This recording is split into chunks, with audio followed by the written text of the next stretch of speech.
ISI ऐसे आदमियों को पालती पोसती नहीं जो उसके लिए किसी काम के नहीं रह जाते। तो या तो ये वहाँ से भागेगा और तब लोग मार देंगे, या फिर आईएसआई खुद ही उसको वहाँ मरवा देगी। बहुत दिलचस्प एक किरदार का नाम है जो जेल में बैठकर पाकिस्तान, नेपाल में इंडिया के मोस्ट वांटेड आतंकियों को मरवा रहा है, माफियाओं को मरवा रहा है जो देश विरोधी हैं।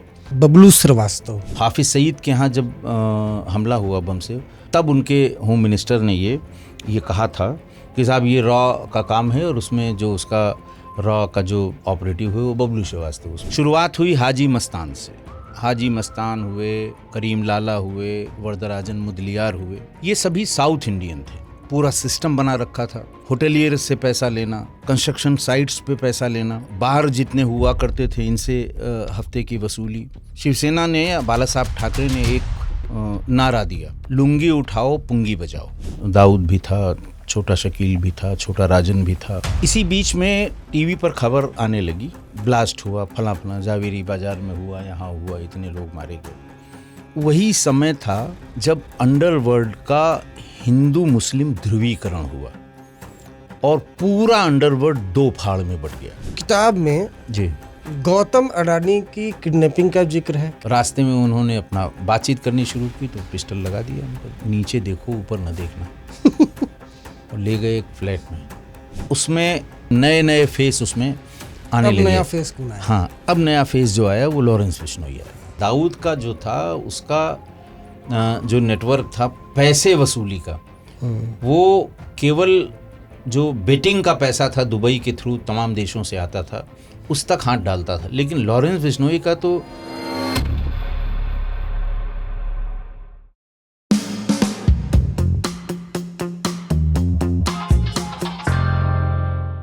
नमस्कार, आज तक रेडियो के स्पेशल पॉडकास्ट में आपका स्वागत है। आप देख और सुन रहे हैं अपना पसंदीदा शो क्राइम ब्रांच। इस शो में हम लोगों से मिलते हैं, बातें करते हैं, कहानियां सुनते हैं उनसे जिनका कभी न कभी किसी न किसी तरह से क्राइम से लेना देना रहा है। दोस्तों, आपको याद होगा राजेश पांडे, उत्तर प्रदेश के पूर्व आईपीएस अधिकारी जो एसटीएफ के फाउंडर मेंबर भी रहे, उनके साथ हमने एक पॉडकास्ट किया था जो आपने काफ़ी ज़्यादा पसंद किया था। अब उनकी एक नई किताब आई है, अंतहीन। ये किताब आप देख पा रहे हैं, अंतहीन, अंडरवर्ल्ड जो केवल रूप बदलता है। और पिछले पॉडकास्ट में उन्होंने ये वादा भी किया था कि जब ये किताब आएगी तब वो हमारे साथ होंगे। तो हमारे साथ आज राजेश पांडे सर है। सर, आपका बहुत बहुत स्वागत है। बहुत धन्यवाद, बहुत धन्यवाद आपका। अंतहीन, अंडरवर्ल्ड जो केवल रूप बदलता है, मतलब दाऊद इब्राहिम से लेकर लॉरेंस बिश्नोई, आज कभी दाऊद इब्राहिम था, रूप बदलता है। तो ये किताब लिखने का आपके मन में ख्याल क्यों आया, कैसे आया? देखिए, बात ये समझिए, जब समाज बदल रहा है, तरीके बदल रहे हैं, हमारी जो क्राइम के इन्वेस्टिगेशन का तरीका बदल रहा है, बहुत एडवांसमेंट हो गया है। अब सीसीटीवी जो है वो 70% से अधिक क्राइम को सीसीटीवी खोलता है, उस ज़माने में नहीं था जब ये अंडरवर्ल्ड था। तो धीरे धीरे इस चेंज को, कैसे ये चेंज हुआ और कैसे हाजी मस्तान से लेके और आज तक ये समय के साथ बदलता रहा। क्यों बदला? राजनीति बदली, लोग बदले। मुंबई अब बहुत ज़्यादा सेंटर में है क्योंकि वहाँ पैसा है। लोग कहते हैं कि मुंबई के लिए साहब सड़कों पे पैसा दौड़ता है, उसको रोकने वाला चाहिए, पकड़ने वाला चाहिए। लेकिन धीरे धीरे धीरे धीरे ये भी पूरी तरह से चेंज हो गया। शुरुआत हुई हाजी मस्तान से। हाजी मस्तान हुए, करीम लाला हुए, वरदराजन मुदलियार हुए, ये सभी साउथ इंडियन थे, दक्षिण भारत के थे। आज का ज़माना ये है कि लोग भाग के बेंगलोर जा रहे हैं नौकरी पेशे के लिए, या तमिलनाडु, आंध्र के तमाम हिस्सों में जा रहे हैं। लेकिन वो ज़माना था कि जब बॉलीवुड अपने एकदम शबाब पर था और पूरे देश से लोग यहाँ आते थे, और उसी में ये दक्षिण भारत के लोग थे। धीरे धीरे हाजी मस्तान ने, वर्दा भाई जिनको कहते हैं, वरदराजन मुदलियार ने वहाँ पर ऑलमोस्ट कब्जा कर लिया पूरा। बड़े जितने वहाँ पर बिजनेस हाउसेस थे, फिर उसके बाद वही जो हफ्ता वसूली वाली बात होती है, आप जानते हैं कि जो इसके जो फिल्में आती थीं, कब वो लॉन्च होंगी, उसका पैसा उनको चाहिए होता था। बड़ी बड़ी इंडस्ट्रीज़, सारे लोग, उस समय सेंटर था मुंबई, आज़ादी के पहले से भी कराची और मुंबई ये दोनों बहुत बड़े बिजनेस हब, बिजनेस सेंटर हुआ करते थे। तो ये भाग के वहाँ पर आए और उसी बीच में जगह जगह ये उत्पीड़न होने लगा जो वहाँ के लोकलाइट्स थे, जो वहाँ के लोकल लोग थे। बाला साहब ठाकरे की शिवसेना भी धीरे धीरे उठ रही थी। उनके यहाँ मराठी लोगों ने आके ये शिकायत की कि साहब देखिए ये तंग कर रहे हैं। सारी पोजीशंस पर लाकर इन्होंने अपने यहाँ के लोगों को, साउथ दक्षिण भारत के लोगों को बिठा दिया है। ऐसे में शिवसेना ने, बाला साहब ठाकरे ने एक नारा दिया। आपने थोड़ा सा भद्दा है नारा कि लुंगी उठाओ पुंगी बजाओ। जैसे इस बीच में भी इधर नॉर्थ इंडियन में उत्तर प्रदेश के लोगों की पिटाई हुई, वैसे एक शिवसेना ने ऑपरेशन चलाया या मुहिम चलाई कि इनको भगाओ यहाँ से। ये मराठों का देश है, यानी मराठा मानुष है यहाँ पर, और इनको तरजीह मिलनी चाहिए। ये अनावश्यक यहाँ आके हम लोगों पे रूल कर रहे हैं। तो उनका गैंग था, अपना पूरा सिस्टम बना रखा था। होटलियर से पैसा लेना, कंस्ट्रक्शन साइट्स पे पैसा लेना, जो ये बाहर जितने हुआ करते थे इनसे हफ्ते की वसूली, पूरे मुंबई में इन लोगों ने अपना, तो उसको एक एक करके तोड़ना शुरू किया। और उसी में उभार हुआ दाऊद इब्राहिम का। महाराष्ट्र का रहने वाला था, मराठी बोलने वाला था, वो मराठा मानुष की बात जो करते हैं वो था। और फिर उसने लोहा लेना शुरू किया उनसे, जो पुराने दक्षिण भारतीय जो वहाँ पर हाजी मस्तान, पठान गैंग कहते थे, हाजी मस्तान इन लोगों के गैंग से, और धीरे धीरे अपना वर्चस्व बनाना शुरू किया। तो एक पहले हाजी मस्तान वाला पीरियड हुआ, उसके बाद फिर इसका पीरियड हुआ। इसी बीच में उसको टक्कर देने के लिए फिर इसने भी जाति शुरू कर दी। फिर किसने? दाऊद इब्राहिम ने। इनके लोग भी ज़्यादा वसूली करने लगे, उसकी भी शिकायत बाला साहब ठाकरे के पास गई। तो उन्होंने अरुण गावली को संरक्षण दिया, और एक बार तो उन्होंने मंच से ये बात कही कि भाई दाऊद इब्राहिम है तो हम लोगों के पास भी, तब पॉलिटिकल लाइंस पे लोग बढ़ जाते हैं कि रूलिंग पार्टी के साथ वो चले गए, तो उन्होंने कहा हमारे पास भी अरुण गावली है। लेकिन अरुण गावली को जितना सोच के उन्होंने वो किया था वो उतना चल नहीं पाया। और तब एक घटना हुई 92 में, बाबरी ढांचे के गिरने के बाद 93 में, 12 मार्च 93 को मुंबई में ब्लास्ट हुए, बड़े ब्लास्ट हुए। करीब 257 लोग उसमें मारे गए। टारगेट करके ऐसी जगह बम लगाए गए जहाँ ज़्यादा हिंदू आबादी थी, लोग मारे गए। और उसके लिए फिर कहना लोगों ने शुरू किया कि साहब ये बाबरी मस्जिद का बदला लिया गया है। तो एक जिसको कहते हैं ना, माहौल ख़राब हुआ पूरे देश में। लेकिन अंडरवर्ल्ड में भी इसका असर पड़ना शुरू हुआ। मैंने अपनी इस किताब में एक घटना का जिक्र किया है कि दुबई में एक मॉडर्न गेस्ट हाउस है सरस्वती का, तो वहाँ पर सब लोग बैठे हुए थे। दाऊद भी था, छोटा शकील भी था, छोटा राजन भी था, और जो इनके साथ के और लोग, बबलू भी था, और बबलू श्रीवास्तव, सुभाष ठाकुर था, पीपी पांडे था, ये सब लोग बैठे थे। इकट्ठा ही लगभग रहते थे, दिन भर प्लान करते थे, और अपने लोगों से बम्बई में और दीगर जगहों में उसको एग्जीक्यूट कराते थे। इसी बीच में टीवी पर खबर आने लगी कि साहब ये ब्लास्ट हुआ, फला जावेरी बाज़ार में हुआ, यहाँ हुआ, इतने लोग मारे गए। लोगों ने ये ध्यान दिया, छोटा राजन ने, कि इस बीच में किसी का फ़ोन आता था दाऊद को संभवतः बधाई देने के लिए, तो वो सिर्फ शुक्रिया कहता था, आगे कुछ बोलता नहीं था।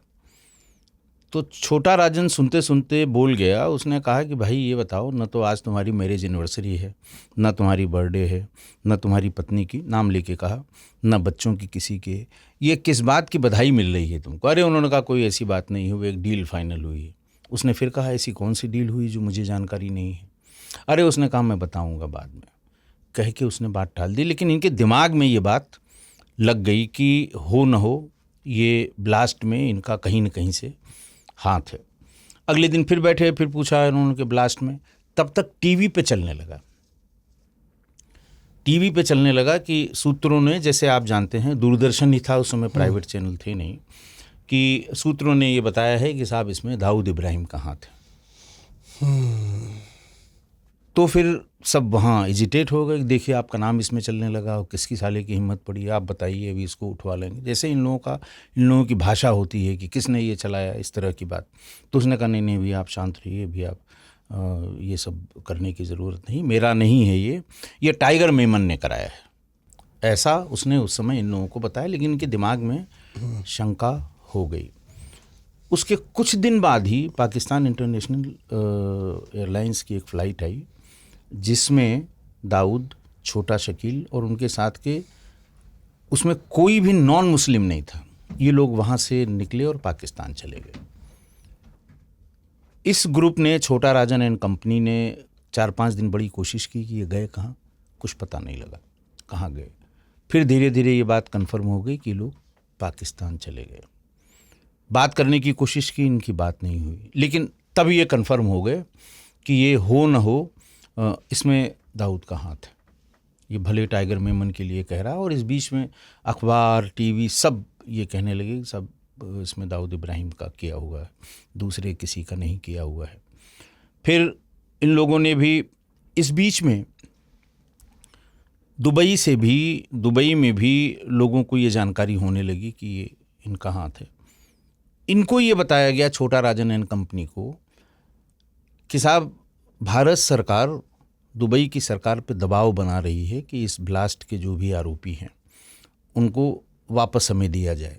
तो इनमें भगदड़ मच गई कि अगर दाऊद का नाम आएगा तो हम लोग सब एसोसिएट हैं, अभी हमको यहाँ से उठा लेगी पुलिस और हिंदुस्तान को सौंप लेगी। तो फिर इन लोगों ने ढूंढना शुरू किया। इन सब का पासपोर्ट उसने पहले ही, करीब 1-1.5 महीने पहले ये कह के रखवा लिया था कि पासपोर्ट के बारे में एजेंसीज़ को सबको जानकारी हो गई है, हम नए पासपोर्ट सबके बनवाएंगे। कहीं पे रखवा दिया था उसने, तो ये कहा कि हम एम्बेसी में रखवा दिए हैं। तो इनमें ये भाग के गए कि भाई पासपोर्ट कहाँ है। फिर वहाँ से फ़ोन आना शुरू हुआ पाकिस्तान से इनके पास कि पासपोर्ट नहीं, तुम लोग सब अब मारे जाओगे। तो ये भागे वहाँ से, सबको जिसको जहाँ फर्जी पासपोर्ट मिला। छोटा राजन उधर इंडोनेशिया, मलेशिया भागा, बबलू श्रीवास्तव सिंगापुर भागा, सुभाष ठाकुर ताइवान भागा। इस तरह से पीपी पांडे भी पता नहीं कहाँ उधर भाग गया। ये सब 4-6-10 दिन 15 दिन में अर्जी फर्जी पासपोर्ट बना के ये सब वहाँ से भाग लिए। तब असली लड़ाई शुरू हुई। तब इनको लगा कि जिसको वो कहते हैं, वही समय था जब अंडरवर्ल्ड का हिंदू मुस्लिम ध्रुवीकरण हुआ और पूरा अंडरवर्ल्ड 2 फाड़ में बट गया। इसमें जो चीज़ ट्रिगर की, जैसे छोटा शकील हमेशा छोटा राजन की शिकायत करता था दाऊद से। बात वहाँ से शुरू हुई कि इसका एक बहनोई था हसीना पार्कर का हस्बैंड, उसको अरुण गावली के लोगों ने मार दिया, मर्डर कर दिया। बिलबिला गया दाऊद। उसने छोटा राजन से कहा, वो खुद अपने, भाई किसी दूसरे गैंग को कंपनी नहीं कहा गया, लेकिन वो अपने गैंग को कंपनी कहता था, खुद ही कहता था डी कंपनी। और ये कहता था कि छोटा राजन हमारा मैनेजर है, हम सीईओ हैं और वो हमारा मैनेजर है, और बाकी सब उसमें डिप्टी मैनेजर, सबका काम बट गया था। और उसने जानबूझ के सब लोगों को साथ रखा था जो मराठा मानुष थे, ताकि कल को वो बात ना हो कि साहब ये बाहर का आदमी आके यहाँ पर फिर वही हो जो शिवसेना ने उनके लिए किया था, दक्षिण भारतीयों के लिए। तो सबको रखा था और इसको काफ़ी इंडिपेंडेंस उसने छोटा राजन को। कहते हैं कि होटल के सारे कारोबार, और इस पे आरोप भी लगाया छोटा शकील ने कि करीब 100 के ऊपर होटल इसने अपने बना लिए हैं। ये कहता था वो दाऊद से। तो छोटा राजन से कहा, भाई मुझे इसका बदला चाहिए, जो लोग पकड़े गए हैं इसमें ये सब मारे जाने चाहिए। वो भर्ती थे सब जे हॉस्पिटल में। 15 दिन हो गया, 20 दिन हो गया, 25 दिन हो गया, कुछ नहीं हुआ। जो छोटा शकील ने, और सौत्या भी उसका बड़ा नज़दीकी था, और छोटा शकील उस समय अपना पैर जमा ही रहा था, उसने दाऊद से कहा, उसने कहा कि देखो ये हिंदुओं को मारना है, छोटा राजन कभी नहीं मार पाएगा, और तुम अगर कहो तो। उसने कहा नहीं होगा। फिर उसी के सामने फ़ोन मिलाया तो उन्होंने कहा, साहब वहाँ पुलिस बहुत लगी है, जो 2 लोग भर्ती हैं वहाँ पुलिस बहुत लगी है, और हम नहीं चाहते हैं कि कोई उसमें गलती हो, पुलिस वाले मारे जाएंगे तो फिर मुंबई पुलिस हम लोगों का पीछा करेगी। तो यही बात उसने बताई दाऊद ने छोटा शकील को। उसने कहा बेवकूफ़ बना रहा है ये तुमको, भाई ये करेगा नहीं कभी, तुम कहो तो हम लोग इसको निपटा दें, बाएं हाथ का खेल है।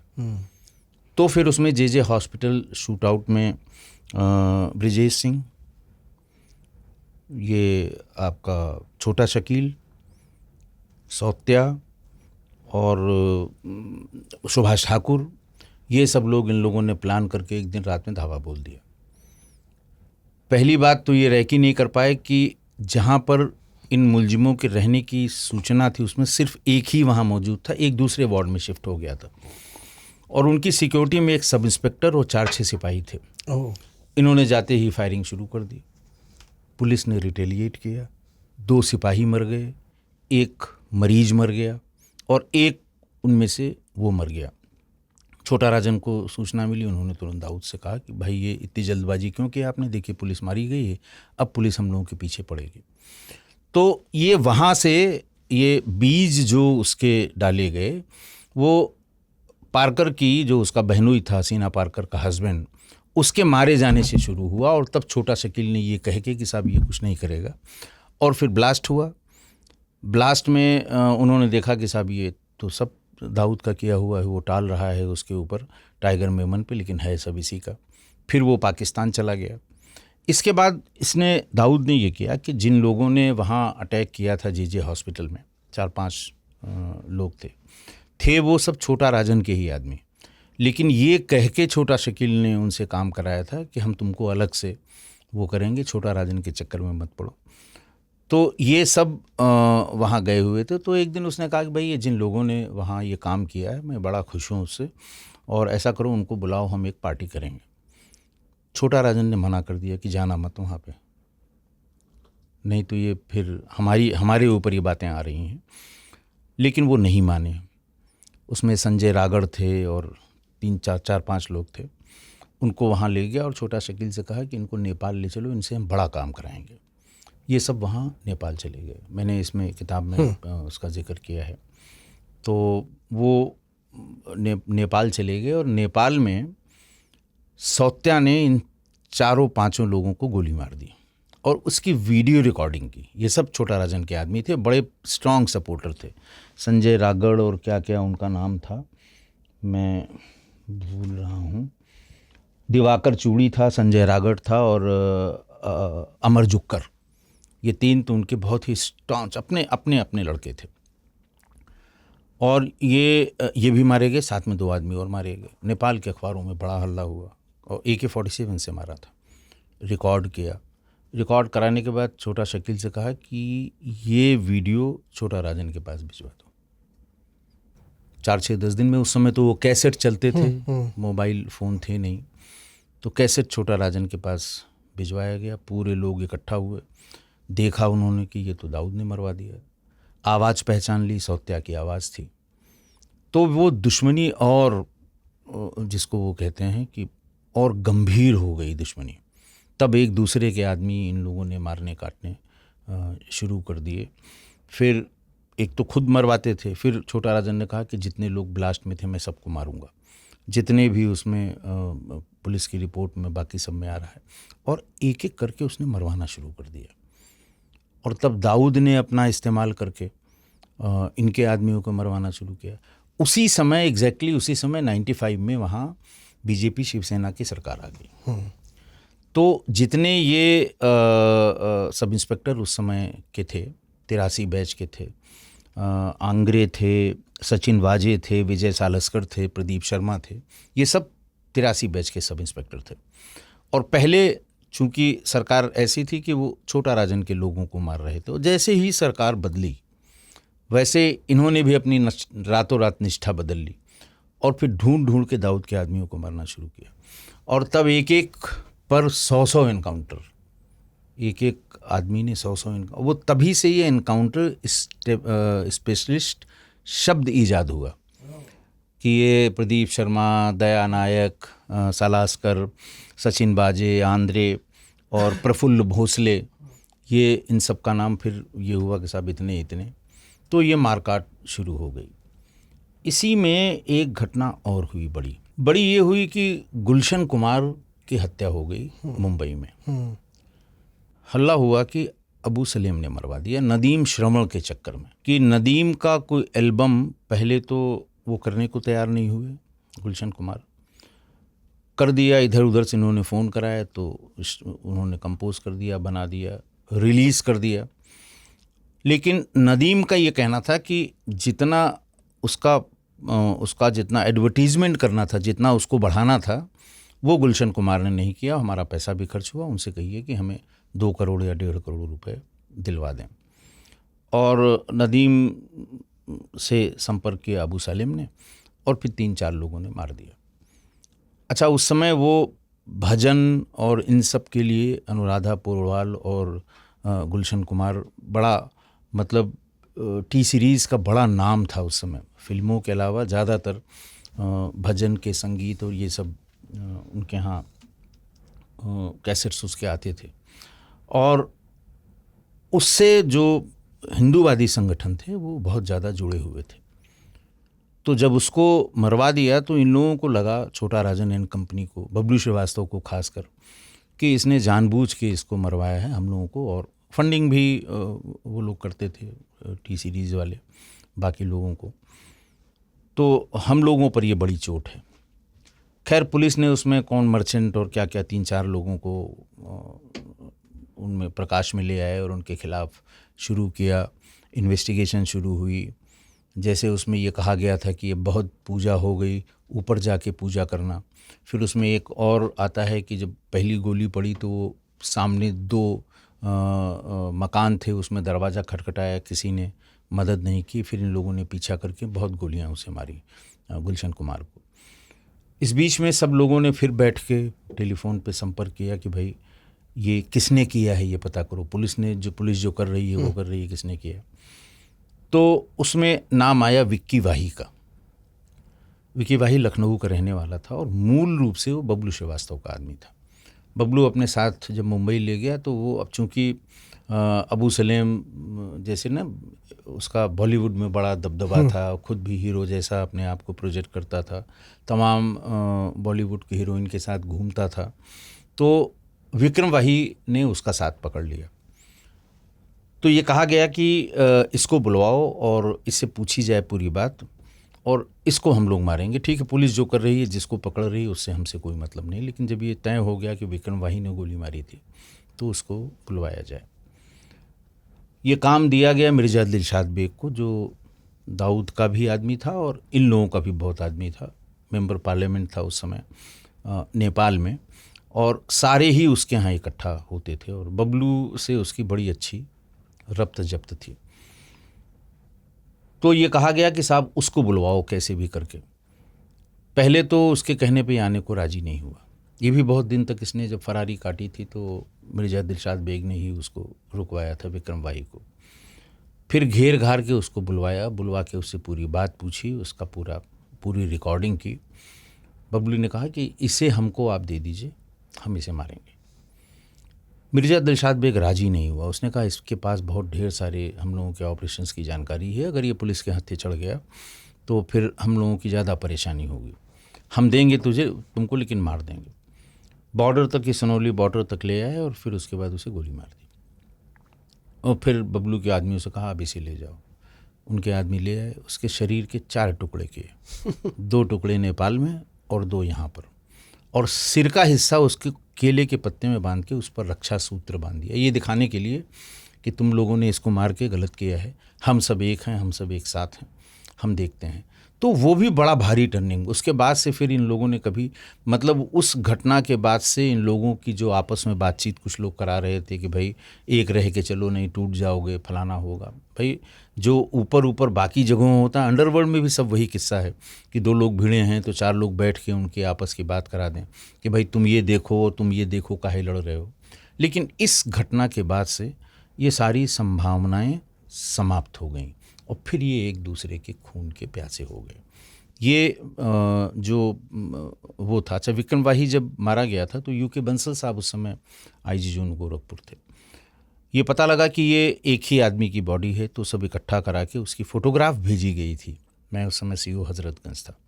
फ़ोटोग्राफ भेजी गई थी कि पहचानिए ये विक्रम वाही है, हज़रतगंज में कहीं रहता है, उनके घर वालों को दिखाइए। तो हम लोग गए, ये जहाँ कपूर होटल है उसके ठीक पीछे उसका वाही मेंशन करके बड़ा भारी, बड़ा पढ़ने में लड़का अच्छा था, सेंट फ्रांसिस में पढ़ता था, लेकिन वही है जो बड़े घर के लड़के जैसे बिगड़ जाते हैं, बिगड़ गया और फिर बबलू श्रीवास्तव के संपर्क में आया, फिर मुंबई आ गया, फिर सीधे वहीं से जुड़ गया। उसकी 2 बहनें और माँ उसमें बची थी, लेकिन जब हम लोग गए थे तो वो भी वहाँ से ताला बंद करके चली गई थी। कई और मामलों में ये मुंबई में वांटेड था, तो पुलिस आया जाया करती थी वहाँ दबिश के लिए, रेड के लिए। तो खैर लोगों ने देख के पहचान लिया कि ये विक्रम वाही ही है। उसी के बाद से फिर इन लोगों की अदावत, जिसको कहते हैं ना कि बिल्कुल चरम पे पहुँच गई, और फिर एक दूसरे के आदमियों को, एक दूसरे को मारना शुरू हुए। फिर इसमें आगे लिखा है मैंने कि जो पैसा दाऊद को वसूली का आता था उसमें बहुत बड़ा हिस्सा होता था पोर्ट्स का। दाऊद जो है वो पोर्ट में जिस किसी को भी माल अपना चढ़ना हो, उतारना हो, जो भी करना हो, वो बिना दाऊद के सहयोग के नहीं कर सकता था। तो वो धीरे धीरे उसकी वसूली उसी तरह चलती रही। इन लोगों ने कहा जब तक इसके पास पैसा आता रहेगा ये परेशान करता रहेगा, एक एक करके मुंबई में जहाँ कहीं भी आदमी मिले छोटा राजन के, वो मरवाता रहा। नहीं, अब चलिए, ये तो मतलब दाऊद और राजन ये दुश्मनी चली। अब फिर नेक्स्ट पे बढ़ते ना, क्योंकि आप ये हमने ये पूछा है दरअसल कि किताब आपने क्यों लिखी। हाँ, मैं वही बता रहा हूँ कि ये किताब लिखने की ज़रूरत क्यों पड़ी, कैसे चेंज हो रहा था, जैसे दुनिया चेंज हो रही थी, जैसे विज्ञान चेंज हो रहा था, वैसे अंडरवर्ल्ड भी चेंज होने लगा। वो मैंने आपको बताया चेंज हुआ, दक्षिण भारतीय लोग सब चले गए, दाऊद ने कब्जा कर लिया। दाऊद के पूरे गैंग के भीतर फिर 2 फाड़ हुआ, एक हिंदू हुआ, एक मुसलमान हुआ, आपस में मारकाट शुरू हुई। फिर उसके बाद धीरे धीरे नए प्लेयर उसमें जाने लगे। जो मैंने लिखा है इसमें कि अंडरवर्ल्ड केवल रूप बदलता है, कहीं क्राइम, वहाँ वसूली ख़त्म नहीं हुई, लेकिन जो पहले था कि आप दिन दहाड़े किसी को राकेश रोशन को बम मार दिया और फलाने के यहाँ फायरिंग कर दी, उसकी एवज में पैसा मांगने लगे, वो चीज़ें कम हो गई। वो उतना नहीं रह गया, उतना जिसको कहते हैं कि वो उतना डर भय नहीं रह गया, लेकिन बाकी काम तो चल ही रहा। नए नए फेस उसमें आने लगे। अब नया फेस कौन आया? हाँ, अब नया फेस जो आया वो लॉरेंस बिश्नोई आया। इंस्टाग्राम मतलब वही जनरेशन, सोशल मीडिया, और इसके चाहने वाले बहुत, इसकी फॉलोइंग बहुत, जेल में है, आज तक इसने बेल एप्लीकेशन नहीं दी है, बाहर आने की चाहत नहीं है, जेल के भीतर से ऑपरेट कर रहा है। और अभी बाबा सिद्दीकी का जो मर्डर हुआ, या उस तरह के और जो जैसे अतीक अशरफ का हुआ, अतीक अहमद, उसमें जिगाना पिस्टल इस्तेमाल हुई। फिर जीवा का कोर्ट के भीतर मारा गया, उसमें पिस्टल इस्तेमाल हुई। और बाबा सिद्दीकी में कहीं खुला तो नहीं, लेकिन कहा यह जाता है कि उसमें भी मॉडर्न पिस्टल, शायद ग्लॉक पिस्टल का उसमें इस्तेमाल हुआ था। तो उसने इसको कॉरपोरेट क्राइम की तरह, जो चेंज हो रहा था नई तरह से, कि हर बार नए लड़के जिनका कोई आपराधिक इतिहास नहीं है, जिनकी टोटल प्रॉपर्टी वो जिगाना पिस्टल के दाम से कम है, यानी अगर 2 पिस्टल इस्तेमाल हुई हैं अतीक अशरफ में तो वो 7 लाख 8 लाख की हुई, और उसमें जो 3 वहाँ मौके पर पकड़े गए या जिन्होंने सरेंडर किया, उनकी टोटल प्रॉपर्टी आप मिला दीजिए तो 5 लाख से अधिक नहीं है। तो एक टीम रैकी करेगी, एक टीम मसलहा पहुंचाएगी, एक टीम ऐसे लड़कों को सेट करेगी जिनका कोई आपराधिक इतिहास नहीं है, वो जाएंगे मौके पर और मार के चले आएंगे। अजय दुर्ग हो गया जिसने एक बार उस पर कब्जा कर लिया, वो भी बदल रहा है। अच्छा, और कसके बदल रहा है। अच्छा, मतलब हाजी मस्तान से लेकर दाऊद इब्राहिम से लेकर अब दौर चल रहा है लॉरेंस बिश्नोई का। हाँ। एक चीज नहीं बदली, सब बदला, एक चीज नहीं बदली। क्या? जेल में बैठकर अपराध कराना। हाँ, अब देखिए ऐसा है ना कि ये तो बड़ा यक्ष प्रश्न है ये। जेल में बैठ के अपराध कराना, जेल में अपराध हो जाना, जेल तक पिस्टल पहुंच जाना, और फिर वहाँ किसी को, अब मुन्ना बजरंगी तो जेल में मारा गया, बनारस की जेलों में बहुत बड़ी बड़ी हत्याएं हुई, बांदा की जेल में बड़ी बड़ी हत्याएं हुई। तो ये कोई कहे कि नहीं साहब ये तो अब सिस्टम का फेल्योर तो है ही है, जेल के भीतर जो लोग हैं जिस तरह की सुविधाएं ले रहे हैं, तो वो उसी की वजह से ये हो रहा है और चल ही रहा है ये काम जेल के भीतर। और जो लोग कर रहे हैं वो भी सब जग जाहिर हैं। लॉरेंस बिश्नोई का सारा काम, अब जेल के भीतर से उसने एक इंटरव्यू दे दिया किसी चैनल पे, सबकी जानकारी में है, लेकिन हुआ कुछ नहीं। ये सुरक्षा बढ़ाई जाएगी, वो किया जाएगा, अपना फ़ोन उसके पास नहीं, चूंकि मैंने ये इसलिए पूछा क्योंकि आपकी किताब में एक बहुत दिलचस्प एक किरदार का नाम है जो जेल में बैठकर पाकिस्तान, नेपाल में इंडिया के मोस्ट वांटेड आतंकियों को मरवा रहा है, माफियाओं को मरवा रहा है जो देश विरोधी हैं। और उसके बारे में आपने बड़े विस्तार से लिखा है, बबलू श्रीवास्तव। हाँ, बबलू श्रीवास्तव है और वो किसी से छिपा हुआ भी नहीं है। बबलू श्रीवास्तव का ये कहना है, देखिए जब मैं बरेली में पोस्टेड था और कोरोना अपने शबाब पे था, तो बाकी जगहों के अलावा ये भी आदेश हुए, सरकारी आदेश निर्गत हुए कि जेलों में कोरोना इन्फेक्शन तेज़ी से बढ़ रहा है, लोग मर रहे हैं, उन पे भी ध्यान दिया जाए। तो मैं भी गया, हमारे सीएमओ थे डॉक्टर शुक्ला उस समय, हम दोनों लोग गए। तो बबलू श्रीवास्तव भी इन्फेक्टेड था, बहुत से लोग थे। वो किट, उस समय सरकारी किट मिली थी, सबको किट दी गई, वेपर वाली मशीन वो ले गए थे। उसके लिए विद दिस इंस्ट्रक्शन कि ये केवल जेल सुप्रिटेंडेंट के कमरे में ही उसको प्लग इन करने की व्यवस्था होगी, वहाँ जिसको ज़्यादा कंजेशन है वो आके भाप ले सकता है। वहाँ उससे थोड़ी बात हुई, फिर वो ठीक हो गया और फिर समय सभी के पास था, कर्फ्यू जैसी स्थिति थी, आना जाना बंद था। तो एक दो बार और जांच के सिलसिले में मैं गया, बड़ी लंबी बातचीत की उससे। तो वो बार बार ये कहता, साहब देखिए मैं किसी गुट में नहीं हूँ। वो कहता है कि मैं किसी गुट में नहीं हूँ। बबलू, हमारी अदावत दाऊद से है और दाऊद ने बहुत बार मुझे मरवाने की कोशिश की और हमने भी उसे मारने की कोशिश की। तो वो जहाँ जहाँ उसके जो आदमी देश विरोधी काम करेंगे, हम उनके विरुद्ध काम करेंगे। और आप देखिए कि उसने बड़े बड़े ऑपरेशन किए, बड़े बड़े, और उसके बहुत से लोग जेलों में हैं आज की तारीख में, सब बबलू श्रीवास्तव के हैं।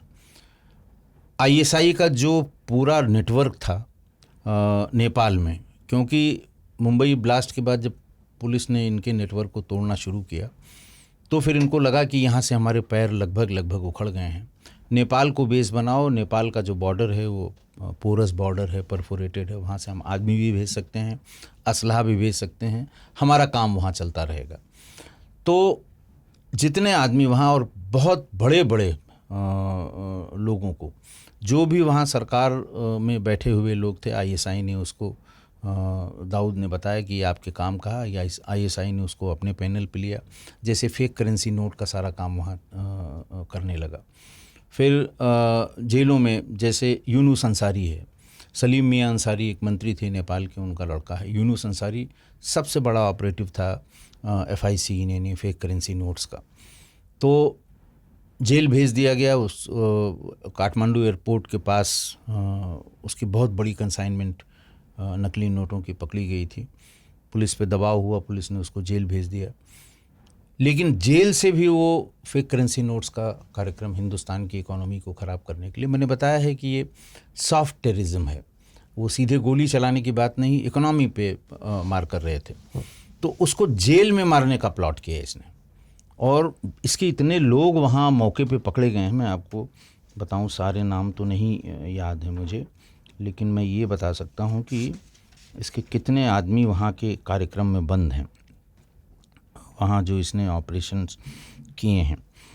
देखिए, जामिन शाह वहाँ एक बड़ा ऑपरेटिव था, उसको मीडिया टाइकून कहते थे नेपाल में, और वो पहला ऐसा शख्स था जिसने सैटेलाइट अपलिंकिंग का काम वहाँ पे शुरू किया था, जिसको चाइना, पाकिस्तान और भारत तीनों ने विरोध किया था। भारत में जब उसका टीवी चैनल चलने लगा तो उसको बंद करा दिया गया। वो ये चाहता था कि पाकिस्तान हमारी मदद कर दे, हम अपलिंकिंग यहाँ से शुरू कर दें। जिस दिन जामिन शाह मारा गया, फ्रांसीसी दूतावास के सामने से, लाजिमपेट एक जगह है, वहाँ से निकल रहा था, पानी बरस रहा था, और जैसे ही वो अपनी गाड़ी पर बैठा, विदेशी गाड़ी थी कोई, उसे 2 अनआइडेंटिफाइड आदमियों ने गोली मार दी, उसके ड्राइवर को और उसको। तो बड़ा हल्ला हुआ। इसके बाद एक एक करके वहाँ ऐसे लोग जो फेक करेंसी नोट में इन सब में इन्वॉल्व हो रहे थे, सबको एक एक करके मारा और कुछ उसमें मौके पर पकड़े गए। वो जो कहता है ना, देखिए बबलू श्रीवास्तव भी, उसके भी जो वो अपनी जो कुछ भी वो करता है वो कहीं न कहीं से उसको नीचे लीक करा देता है, वो अखबारों में छपता है, टीवी चैनल्स पे आ जाता है। तो जामिन शाह की हत्या में संजीत सिंह भाटिया पकड़ा गया था। मूल रूप से तो वैसे पंजाब का रहने वाला है, ये लखनऊ की इसकी रिहाइश है और इसका आदमी था। यूनुस अंसारी की हत्या के प्रयास में यूनुस अंसारी जब जेल में था तो वहाँ एक लड़का मिलाई करने के लिए 3-4 बार गया।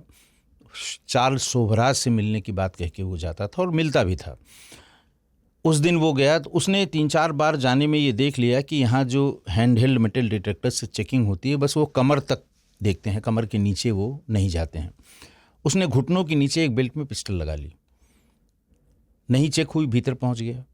जो क्षेत्र होता है मिलाई करने का, जहाँ कैदियों से उनके परिजन आके मिलते हैं, उस क्षेत्र में भी कि चार्ल्स शोभराज से मिलना है, गया वो यूनुस अंसारी के लिए था। इसी बीच में यूनुस अंसारी मिल गए, किसी से मिलने वो आए थे। इसने फट पिस्टल निकाली और 3 फायर किए उस पर। एक उसके कंधे में लगी, वो गिर पड़ा, 2 मिस हो गई। लेकिन अब जेल के भीतर, एकदम भीतर मिलाई वाले क्षेत्र में तो बच के तो जा नहीं सकता, पकड़ लिया। आज भी वो जेल में है।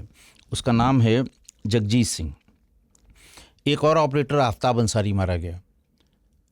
आफ्ताब अंसारी जो है ये वहाँ नेपाल के बॉर्डर की एक जगह है, वहाँ पर अपनी शेविंग के लिए नाई, इसको आफ्ताब अंसारी इतना बड़ा अपराधी था देश के लिए कि ISI ने इससे एक कोबरा नाम की संस्था बताई जो मधेशियों को मारती थी। मधेशी वो हैं जो भारतीय मूल के लोग हैं और नेपाल में रहते हैं, और नेपाल का बड़ा कारोबार अब उनके हिस्से में आ गया है, और जो वहाँ के लोकल लोग हैं उनका विरोध करते हैं। तमाम पॉलिटिकल पार्टीज़ उनको सपोर्ट करती हैं और मधेशियों का विरोध करती हैं। तो वो तराई कोबरा नाम का एक उसने बनाया और उनका साहब ये जो बाहर के लोग मधेशियाँ हैं इनको सबको हम यहाँ से मार के बहुत बड़ी बड़ी हत्याएं की। उस समय इसने कुकर ब्लास्ट किए बहुत ढेर सारे। तो इसको एक शेविंग करने गया नाई की दुकान पे, इसे 20 गोलियां मारी गई आफ्ताब अंसारी को। फेक करेंसी नोट्स का ये जब नेपाल से कम हो गया, खाना तो बांग्लादेश के रास्ते से शुरू हुआ, उसमें मौके पर आफ्ताब अंसारी को जिन 4 लोगों ने, तो मौके पे 2 लोग पकड़े गए, एक विपिन यादव और फहद मोहम्मद और रवि पांडे, ये दोनों ये आज भी जेल में हैं। इसके बाद मोहम्मद आलम की हत्या में अतीक खान और राजीव श्रीवास्तव।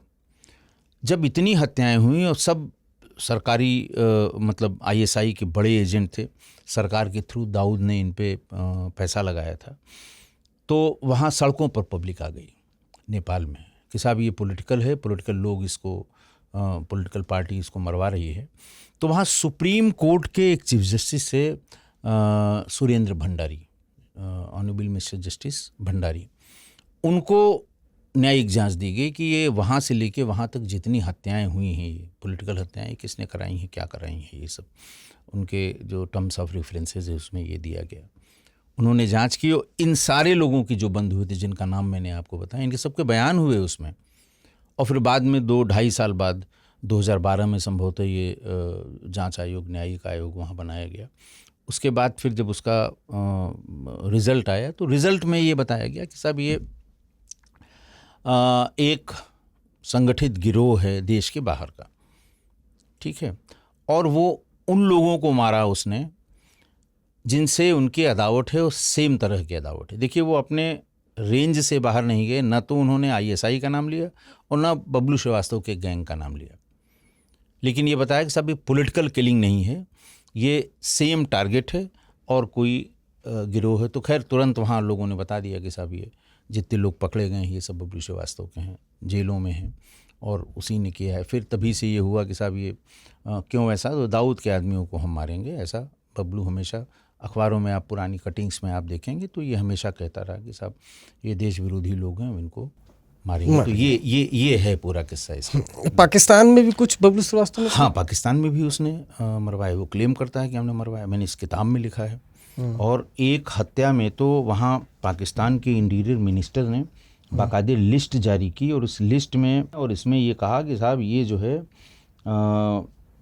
उसने हाफिज सईद वाले में कि किस में? हाफिज सईद वाले में।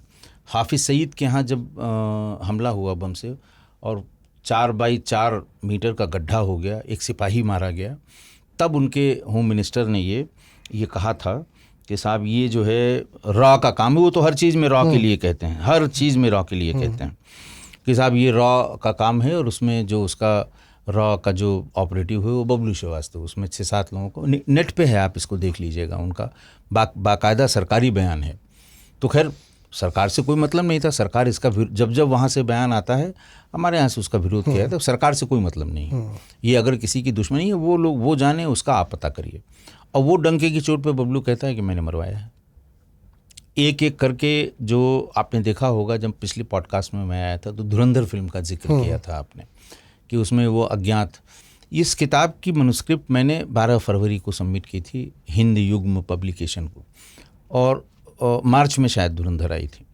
तो उस समय जो पाकिस्तान में जो अननोन गनमैन वाले थे उसकी पूरी सूची है कि कैसे कैसे वो तो मालूम है किन किन लोगों को वहाँ मारा गया, वो मैंने इसमें दिया है, किस तारीख को मारा गया और कैसे मारा गया, जिसको बबलू क्लेम करता है कि हमने मरवाया है हमारे आदमियों ने, और वहाँ पकड़े भी गए। फिर बाद में जब बहुत ज़्यादा हो गया तो उनके फाइनेंसेस को ट्रेल किया गया कि दुबई के थ्रू उनको फाइनेंस दी, कि दुबई में कुछ आदमी लड़के पकड़े गए जिसको बबलू कहता है कि हमारे आदमी हैं। तो ये है कि वो जेल में बैठ के वो कहता है कि साहब हम जब तक दाऊद, बल्कि वो ये भी कहता है कि साहब दाऊद बम्बई से ख़त्म हो गया, दाऊद नेपाल से ख़त्म हो गया, दाऊद के लोग जो पाकिस्तान में हैं, हम जब वो मार दिए जाएंगे तो ISI ऐसे आदमियों को पालती पोसती नहीं जो उसके लिए किसी काम के नहीं रह जाते। तो या तो ये वहाँ से भागेगा और तब लोग मार देंगे, या फिर ISI खुद ही उसको वहाँ मरवा देगी। तो धीरे धीरे इसका पर्पज़ ये है। हालांकि इसने 2 बार ट्राई किया। एक बार उसकी बेटी की मृत्यु हुई दाऊद के, मारिया शायद नाम था उसका, और ये तय हुआ कि ये फलां तारीख को वहाँ पर कब्रिस्तान में ये मिट्टी देने जाएगा ज़रूर, और पूरी तैयारी हो गई। यहाँ से पहुँच गए, जिसमें ये PP पांडे भी गया था। ये लोग वहाँ पहुँच गए, शॉल के भीतर AK-47 लिए, लेकिन उसको कहीं से जानकारी हो गई, और उसी शक में बाद में मिर्ज़ा दिलशाद बेग की हत्या हुई। ये हुआ कि पासपोर्ट उनके नेपाल से बने थे, श्रीलंका से फिर नेपाल, और नेपाल से ये लोग पाकिस्तान गए थे। तो ये बात कहीं से लीक हो गई। उसको कहते ये हैं, इन लोगों का ये कहना है कि दिलशाद बेग ने बता दिया था, और इसीलिए दिलशाद बेग को इन लोगों ने नेपाल में मारा था। तो असली धुरंधर जेल में बैठा हुआ बबलू श्रीवास्तव। बबलू श्रीवास्तव ये, और क्लेम करता है, वो करता है, वो वहाँ तो पाकिस्तान में सब उनका तो एक ही तोते की तरह रटते हैं, सब हिंदुस्तान ने कराया है, रॉ ने कराया है। हालांकि बबलू श्रीवास्तव को वांटेड किया है हाफिज सईद वाले के। हाँ, बहुत जगह वांटेड किया है उन्होंने वहाँ तमाम जहाँ उनको जो मिला है उसमें, हाफिज सईद में भी वांटेड किया, कई केसेस में वांटेड किया है। पता बबलू श्रीवास्तव क्या है, क्या मतलब, क्या जो अपने किताब में क्या पाया उसको, कौन था? देखिए, बबलू श्रीवास्तव नोन गैंगस्टर है, और एक ज़माने में ये दाऊद के साथ भी था। ये उस समय जब मैं जेल में कोरोना के पीरियड में गया था तो मैंने यही सवाल पूछे थे, हमारे साथ और लोग भी थे, कि भाई तुम तो दाऊद के साथ, बोले नहीं साहब मैं साथ में उनके नहीं था कभी। वो मुझको काम बताते थे या मैं उनको काम बताता था। अब खैर हर आदमी यही कहता है। उसने कहा कि मैंने उसके एक आदमी को उठा लिया था, वो बार बार कहता रहा, मिर्ज़ा दिलशाद बेग से कहलाता रहा, और लेकिन मैंने बिना पैसा लिए उसकी उस पकड़ को छोड़ा नहीं था। पैसा हमने पूरा लिया था तब छोड़ा था। इस पर उन्होंने दिलशाद बेग से कहा कि लड़का दमदार है, इसको लेके आओ। फिर दिलशाद बेग मुझे लेके दुबई गए, उससे मिलवाया। उसने मुझे वहाँ रहने के लिए एक बड़ा आलीशान बंगलो दिया। वहीं से फिर हम लोग काम करते रहे। फिर दोबारा ये भाग के चंद्रा स्वामी के आश्रम में पहुंच गया बबलू, और वहीं फिर दाऊद की चंद्रा स्वामी से मुलाकात कराई। इसके बारे में भी उसने बताया था कि साहब वहाँ अदनान खगोशी ने जो आर्म्स की डील की थी वहाँ पर, वो चूँकि इंग्लिश में ही थोड़ी बहुत, चंद्रा स्वामी इंग्लिश बोल नहीं पाते थे और वो हिंदी नहीं बोल पाता था, तो ये सारी डील के बीच में मुझे बिठाया गया था। ये सारी डील मैंने उस समय बातचीत की थी और फिर उन लोगों के बीच डील हुई थी, ऐसा वो कहता है। लेकिन अच्छा, वहाँ पर बड़ी बड़ी हस्तियाँ आती थी, सबका जिक्र मैंने किया है। जैसे ये कहा गया है कि नरसिम्हा राव साहब को प्रधानमंत्री बनाने में चंद्रा स्वामी ने बनवाया था, ऐसा बहुत जगह आपको इंटरनेट पे मिल जाएगा। तो इसके अलावा भी वहाँ बहुत सीनियर अफसर्स आते थे। पूर्व प्रधानमंत्री के बारे में भी जिक्र है, सुब्रमण्यम स्वामी जी के बारे में भी जिक्र है कि ये भी जाते थे उस आश्रम में, ये लोग, ये मुरीद थे उनके, और इस तरह की बात थी। तो उसके बाद ये चाहता था कि उसके खिलाफ जो मुकदमे लखनऊ में या यूपी में हैं वो वापस ले लिए जाएं, और मुलायम सिंह यादव उस समय चीफ मिनिस्टर थे। तो वो बार बार चंद्रा स्वामी से कहता था, वो कहते थे कि हाँ हम हटवा देंगे तुम्हारे सब मुकदमे, लेकिन ऐसा हो नहीं पाया। फिर ये धमकाने भी लगा कि अगर ऐसा नहीं होगा तो हम सीबीआई को बताएंगे बहुत चीज़ें। फिर वो भी डर गया, वो आश्रम छोड़ के भाग गया, यूएस चला गया था। इसको कह दिया कि बबलू को तुम चले जाओ नेपाल, यहाँ मत रहो, तुम्हारे पीछे पुलिस पड़ी हुई है। इस तरह फिर वो दोनों अलग अलग हो गए। बाद में चंद्रा स्वामी की डेथ ही हो गई, लेकिन बहुत दिनों तक पावर सेंटर में चंद्रा स्वामी के आश्रम में इसने चंद्रा स्वामी के साथ काम किया था। अच्छा, अब ये बताइए कि अंडरवर्ल्ड, मुंबई अंडरवर्ल्ड, पूर्वांचल की कितनी बड़ी भूमिका थी, पूर्वांचल माफियाओं? भाई देखिए, पूर्वांचल का आप ये समझिए कि जिन पिस्टल्स से गुलशन कुमार की हत्या हुई थी, जब वो रिकवरी हुई तो उसमें मेड इन भम्मौर लिखा हुआ था। मेड इन भम्मौर मैंने लिखा है इसमें। तो भाई भम्मौर कौन सा, made in China, made in India? तो पता लगा एक गांव है आजमगढ़ में, सिटी से सटा हुआ, जिसमें वहाँ हर घर में कट्टे बनते हैं। ये बढ़िया वाले जो मुंगेर वाले हैं, ये 9mm की पिस्टल और 9mm का ये सब वहाँ, और वो लिखते हैं एलानिया मेड इन भम्मौर। तो जिसने वो सप्लाई की थी वो चार्जशीटेड भी हुआ, वो यहाँ से पकड़ के गया भी। और ये अबू सलेम ने ये सब, अबू सलेम ने अंडरवर्ल्ड में एक नया ट्रेंड शुरू किया, जिसके बाद में अंडरवर्ल्ड में सब मुरीद हुए। उसको जिस टारगेट पे हमला करना होता था वो ईस्टर्न यूपी से लड़के फ़ोन करता था कि सामान अपना लाओ, गोली अपनी लाओ, मुंबई आ जाओ, तुमको स्टेशन पे आदमी मिलेगा, वापसी का टिकट तुम्हारा फलां दिन का है, वापसी का टिकट भी, और जिस दिन का वापसी का टिकट है उसी दिन में, दिन भर में तुम्हें ये काम करना है। और अगर एक दिन पहले कर लिया तुमने तो कहीं तुमको छिपना पड़ेगा, और ट्रेन जहाँ पे रिजर्वेशन उससे वापस चले जाना, और अगर नहीं कर पाए तो उसी ट्रेन से वापस चले जाना, हम दूसरे को बुला लेंगे। अब ज़रा देखिए, अब वहाँ से वो कट्टे लेके आते थे, 4 लड़के आए, 5 लड़के आए, जो आदमी उनको रिसीव करने आया ले गया कहीं बढ़िया होटल में रुकवाया, और अगले दिन उसने टारगेट दिखा दिया कि साहब ये हैं, इनका काम करना है। अब वो लगे हुए हैं, और जिस दिन का वापसी का टिकट है उसके एक दिन पहले या उसी दिन अपना काम तमाम किया, वहीं असलहे अपने नाली में जहाँ भी है फेंका, और फिर गाड़ी बैठे और चले आए। बड़े ढेर सारे एग्जीक्यूशन अबू सलेम ने उस समय आजमगढ़ के लोगों को का इस्तेमाल करके, आजमगढ़ कह लें या पूर्वांचल का इस्तेमाल करके, और बहुत ढेर सारे काम कराए। फिर वो बाद में लड़के पकड़े भी गए। जब अबू सलेम भी पकड़ा गया तो वो सब पूरा गैंग उनका पकड़ा गया। तो उसने पूरा, अब खुद भी वो मुबारकपुर का रहने वाला था, आजमगढ़ का, ऐसे ऐसे वहाँ बहुत से लड़के जो गए, वो सब के पेरोल पे, शुरुआत में सब दाऊद के पेरोल पे रहते थे, बाद में दूसरे गए, वो अलग अलग जितने वहाँ पर अंडरवर्ल्ड के लोग थे उनके पेरोल पे गए, काम किए और चले आए। ब्रजेश सिंह भाई, ब्रजेश सिंह तो जे हॉस्पिटल शूट आउट में दाऊद इब्राहिम का को एक्यूज्ड हैं, एक ही FIR में है। ब्रजेश सिंह भी है, उसी में दाऊद का पूरा गैंग है। तो उस ज़माने में जब ये यहाँ मुख्तार से इनका झगड़ा हुआ, ब्रजेश सिंह का, ये वहाँ गए तो वो सीधे उसी से जुड़ गए, दाऊद के गैंग से, और उसी के साथ ऑपरेट किए। फिर वहाँ से जब पुलिस ने बहुत दबाव बनाया तो आ गए भुवनेश्वर, यहाँ पे अपना कुछ बिजनेस का, धंधा पानी का काम करने लगे। तो वो भी, उनके साथ के भी बहुत से लोग वहाँ मुंबई में बुलाए गए, ऑपरेशन किए और वहाँ से निकल लिए। तो पूरब का जोर कभी ख़त्म नहीं हुआ वहाँ पर। ये जितने आजमगढ़ से जितने लोग वहाँ गए और जो पकड़े गए, पूरी उनकी लिस्ट है कि ये लड़कों को बुलाया, इस्तेमाल किया, वापस उन्हें भेज दिया। बहुत से पकड़े भी नहीं गए, बहुत से का पता भी नहीं लगा। हाँ, नया नया लड़का अपने हाँ, ट्रेन में गया, बैठा, हाँ, गया, ठोका और ठोका वापस चला गया। रिजर्व कंपार्टमेंट में बैठा, असलहा भी साथ में नहीं है, कौन क्या करेगा। घर पहुंच गए, पैसा मिल गया, असलहा लेकिन सब ईस्टर्न यूपी से ले गए। पूर्वांचल। हाँ, पूर्वांचल ये सप्लाई का अंडरवर्ल्ड हब या था। हो या लॉरेंस बिश्नोई और दाऊद इब्राहिम, जोर चलेगा पूर्वांचल। जोर चलेगा पूर्वांचल। और आपने अपनी किताब में जो जिक्र किया है अर्चना शर्मा, लेडी डॉन। हाँ, लेडी डॉन, ये मध्य प्रदेश की रहने वाली थी, इंदौर की है या उज्जैन की है। शुरुआत से ही ये लड़की गाना वाना गाती थी स्कूल में ही। फिर इसे भी वही चस्का लगा, ये पहुंच गई मुंबई। मुंबई में ये एक बाबला म्यूज़िक पार्टी एक ज़माने में चलती थी। पहले जो ये सब ऑर्केस्ट्रा बैंड्स चलते थे उसमें बाबला चलती थी, उसमें ये गाने लगी। वहाँ से ये दुबई पहुँच गई। दुबई में तमाम वहाँ और लोग मिल गए। मिगलानी करके एक से किसी से इसने शादी की थी, उसका मकान इसने लिखा लिया था।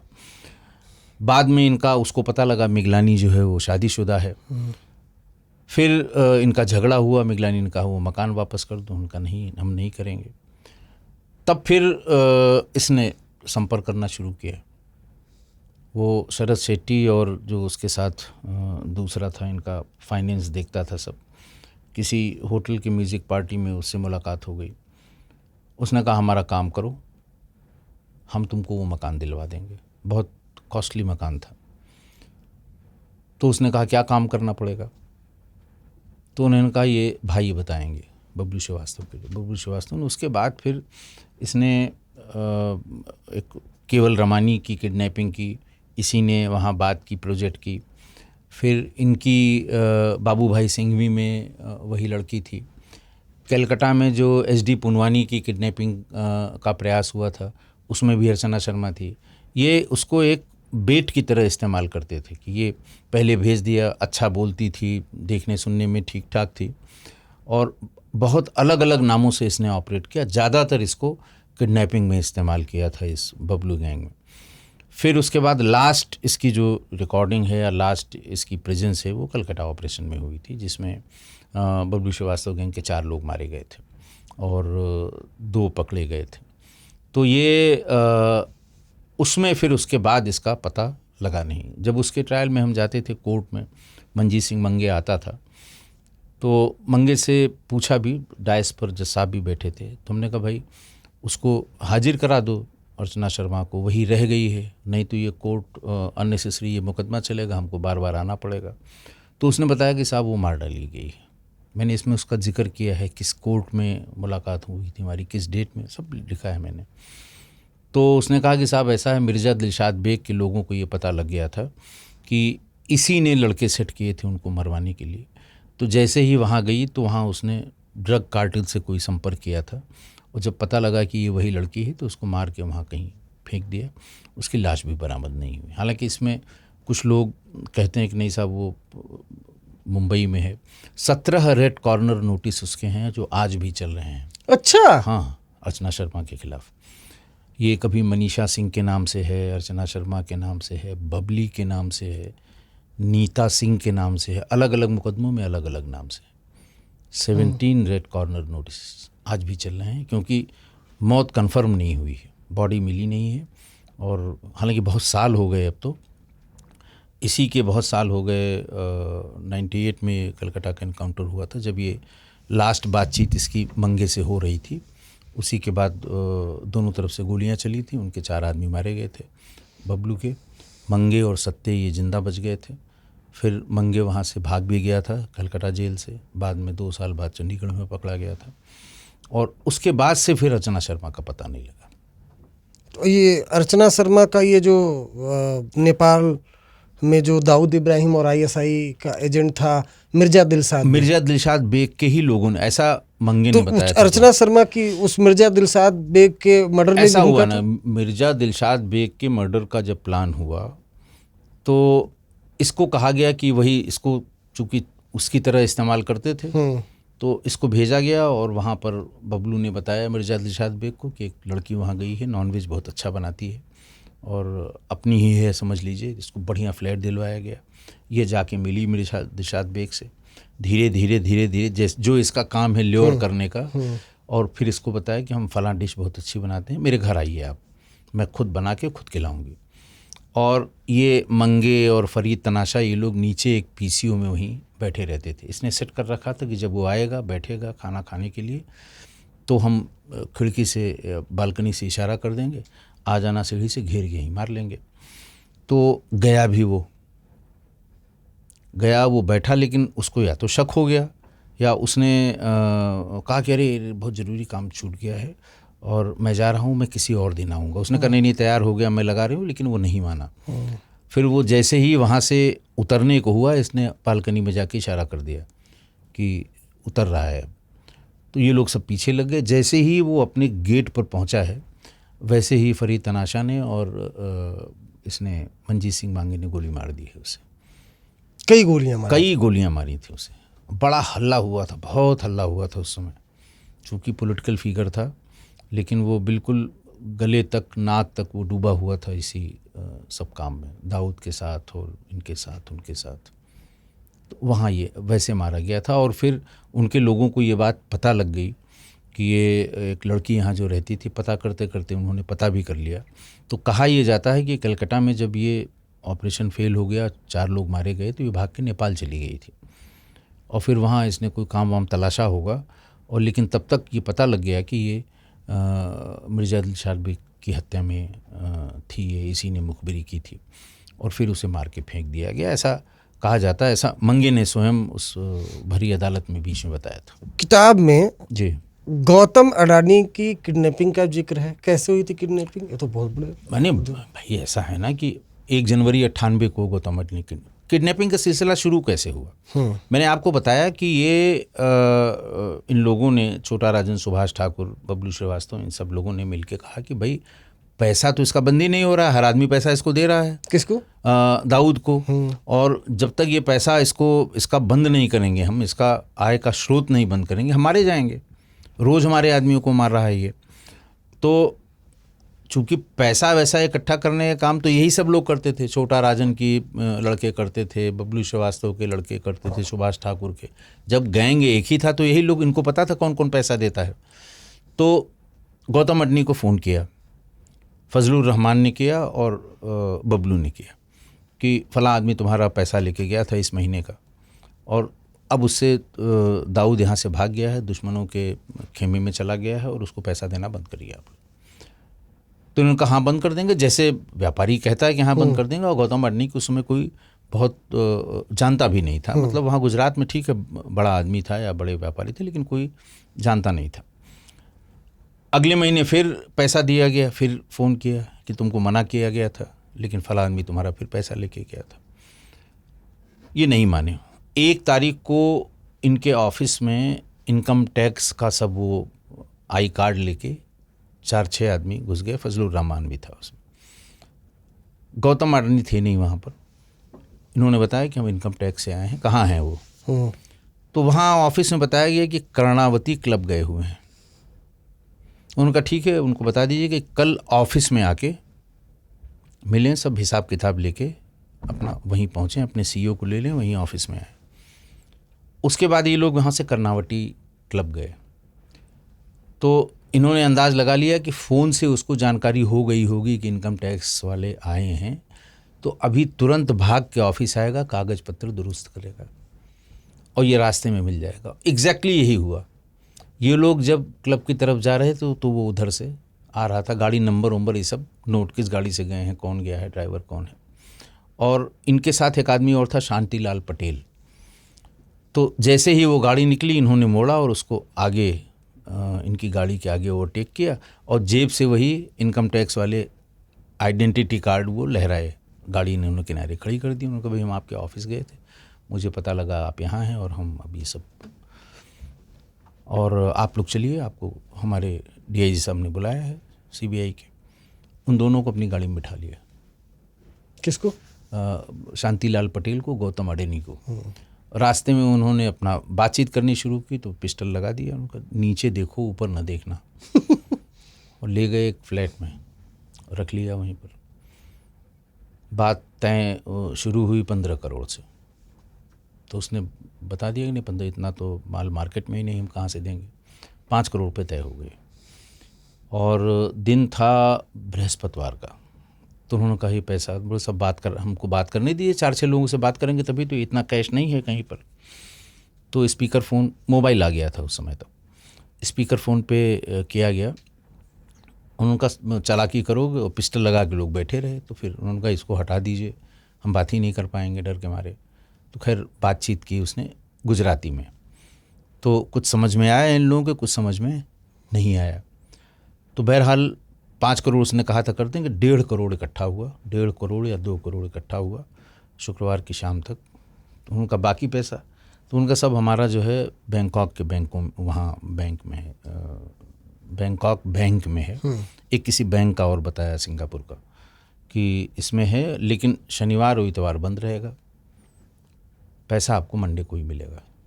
तो उन्होंने कहा तुम बताओ किस किस बैंक में, अभी मैं खुलवाता हूँ। बबलू से बात हुई, तो बबलू ने अपना फ़ोन किया, सब कोशिश की, लेकिन हुआ कि नहीं सब मंडे के पहले नहीं मिल पाएगा। फिर इससे कहा कि नहीं तुम मार्केट से उठवाओ। अब इनको भी लग रहा था कि ज़्यादा लंबा, तो उसने कहा साहब ऐसा है मार्केट में अब नहीं है, और देख लीजिएगा संडे तक पुलिस आ जाएगी। तो इस पे बहुत नाराज़ हुए ये सब कि तुम क्या पुलिस में हो, तुमको कैसे पता। उन्होंने कहा साहब हम जानते हैं, मंडे तक पुलिस आ जाए, संडे तक हर हाल में पुलिस आ जाएगा। हुआ भी यही, इतवार के दिन तक पुलिस के सायरन बजने लगे, ये लोग सब वहाँ से भाग लिए। फिर वो नीचे उतरा और चुपचाप चला गया घर। मुकदमा लिखवाया इसने 2 दिन बाद, सरखेज थाना है एक वहाँ पर, वहाँ एक मुकदमा, इनके लॉयर्स ने सबने कहा सब मुकदमा ज़रूर लिखवा दीजिए, तो एक मुकदमा लिखवा दिया। बाद में ये अपराधी पकड़े गए, फजलुर रहमान भी नेपाल से पकड़ कर आया उसको वहाँ। लेकिन उसके बाद गौतम अडनी कभी भी इस केस के सिलसिले में अदालत नहीं गया, कभी गया ही नहीं। और फिर वो लोग बरी किए गए, क्योंकि ये मुकदमावादी थे। जब ये गए ही नहीं, किसी भी सम्मन पे नहीं गए, आप सर्च करिएगा नेट पे आपको मिल जाएगा, कभी नहीं गए, और फिर वो छोड़ दिए गए। इतने हाँ, आज तो बड़े आज तो उद्योगपति, खैर बहुत बड़े उद्योगपति हैं। तो ये लोग उद्योगपति लोग ये दाऊद इब्राहिम को प्रोटेक्शन मनी देते थे ना, प्रोटेक्शन डर के। मनी, हाँ, डर की वजह से प्रोटेक्शन मनी देते थे। तब दाऊद, वही तो मैं कह रहा हूँ ना कि पहले एक हाजी मस्तान लिया करते थे, जब वो चले गए तो दाऊद ने शुरू किया। फिर छोटा राजन और बबलू श्रीवास्तव, इनका दौर आया, ये किडनैप कर करके पैसा इकट्ठा करने लगे। जब पैसा जो उठा उसने पैसा बंद कर दिया दाऊद को। दाऊद ने आफ्ताब अंसारी को लगाया, तो प्रतिम राय बर्मन की किडनैपिंग हुई, एक्साइड बैटरी के मालिक की किडनैपिंग हुई, और जाने किसकी किसकी वहाँ कलकत्ता में, गुजरात में किडनैपिंग की, बड़ा पैसा बनाया। फिर बाद में ये ट्रेल निकला कि जो आफ्ताब अंसारी ने पैसे किडनैपिंग के इकट्ठा किए थे, वो मुंबई ट्विन टावर में आतंकवादी हमले में किसी एक के बैंक, अमेरिका में वो उसमें आया था। अमेरिका के ट्विन टावर्स के हमलों में 26/11 है ना, नहीं 9/11 में जब उसने फेडरल ब्यूरो ऑफ इन्वेस्टिगेशन ने मनी ट्रेल करना शुरू किया, तो उसमें जो लोग थे उस किडनैपिंग में, उनमें किसी एक अकाउंट में पाकिस्तान से ये पैसा ट्रांसफ़र हुआ था। तो ये पैसा इसने दाऊद को भिजवाया था और दाऊद ने इस काम में लगा दिया था। फिर उसके बाद दाऊद ने इसको काम बताया था जब, तो इसने अमेरिकन सेंटर कलकत्ता में हमला कर दिया था, और उसमें 3 या 4 सिपाही मारे गए थे। फिर उसको भी ट्रेल किया FBI ने, तो फिर दुबई में ये पकड़ गया। दुबई से इसको CBI एक्स्ट्राडिट करके देश में ले आई थी, और यही मुकदमे उसके सब चल रहे हैं, बहुत ढेर सारे मुकदमे हैं। अब आते हैं इस पॉडकास्ट के आखिरी पड़ाव में। बिल्कुल, अंडरवर्ल्ड के सारे किरदारों की चर्चा हो गई। दाऊद इब्राहिम, हाजी मस्तान, छोटा राजन, बबलू श्रीवास्तव, पूर्वांचल के आगे आपके अबू सलेम, बॉलीवुड की भी चर्चा हो गई। आखिरी 2 सवाल, बॉलीवुड पर इस अंडरवर्ल्ड का पहले और अब भी तो, हाँ बिल्कुल भाई अब लॉरेंस डरा रहा है, पहले दाऊद, कितना था बॉलीवुड कनेक्शन, क्या था? देखिए, बॉलीवुड कनेक्शन मैंने आपको बताया ना कि इतना पैसा था वहाँ पे, इतनी चमक दमक थी, बॉलीवुड का इतना आकर्षण था, लोग भाग के आते थे यहाँ पर, साउथ इंडियंस बहुत आते थे।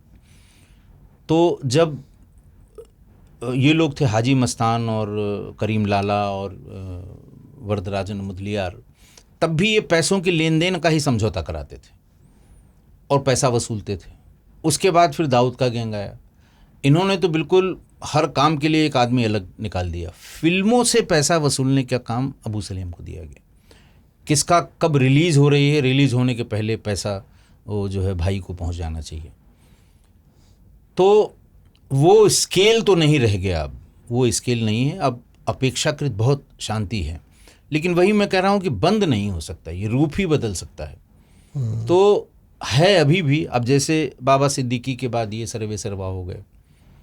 अब जहाँ जिसको फ़ोन कर देंगे तो पहले तो आदमी 2 बार वेरीफाई करेगा। लॉरेंस बिश्नोई ने फ़ोन कर दिया तो पहले आदमी वेरीफाई करता है, वेरीफाई करने के बाद फिर जो लेना देना हो वो दिया जाता है। तो काम तो बदस्तूर जारी है, केवल चेहरे बदलेंगे इसमें। अंडरवर्ल्ड कभी ऐसा अगर कोई कह दे कि मुंबई में अब सब कुछ बिल्कुल राम राज्य हो गया है, सब बंद हो गया, ऐसा नहीं है, ऐसा नहीं है। उसका स्केल कम हो गया है। अब वो दिन दहाड़े वाली गुंडागर्दी नहीं है कि जिसके चाहें उसके घर पे फायरिंग कर दें, जिसके चाहें उसके घर पे बम मार दें। तमाम घटनाएं बॉलीवुड के तमाम बड़े हीरो हीरोइन के घर पे हुई है, और अब जो हुई है वो दूसरे लोग करवा रहे हैं। जैसे अभी ये बरेली में जो दिशा पाटनी के घर पे हुआ, लड़के उसमें मारे गए, पकड़े गए और मारे गए। तो ये ट्रेल कहाँ तक गया, ये नए किरदार तक गया।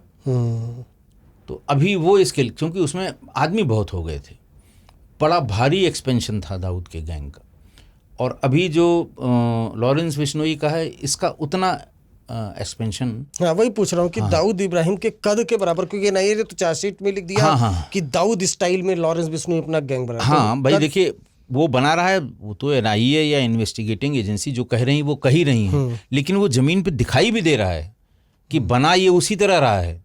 लेकिन अभी उस तरह का आतंक, अभी उस तरह की बात जो इतने लंबे समय तक, ये तो अभी नई एंट्री है ना अंडरवर्ल्ड में ये, और उसने चलाया 30 साल 40 साल, तो समय लगेगा। लेकिन धीरे धीरे धीरे धीरे नया चेहरा आ गया, स्थापित हो गया। अब फिर देखिए कोई नया चेहरा आता है या कौन आता है। नहीं, तो इसके नए चेहरे, अब ये तो लॉरेंस बिश्नोई को लेकर इतना बड़ा हो गया कि अमेरिका ने लॉरेंस बिश्नोई के नेटवर्क पर यूरोप, कनाडा और अमेरिका में क्रैकडाउन किया, ऑपरेशन हार्ड बॉल। हाँ, हार्ड बॉल की। देखिए हम कह रहे हैं दाऊद का जो था, उसका जो नेटवर्क था पैसे वसूली का, वो केवल जो बेटिंग का पैसा था दुबई के थ्रू तमाम देशों से आता था, उस तक हाथ डालता था। लेकिन लॉरेंस बिश्नोई का तो पूरे यूरोप के कई देशों में, अमेरिका और कनाडा में तो भर भर के इसका जाल भी फैला हुआ है। और वही काम जो यहाँ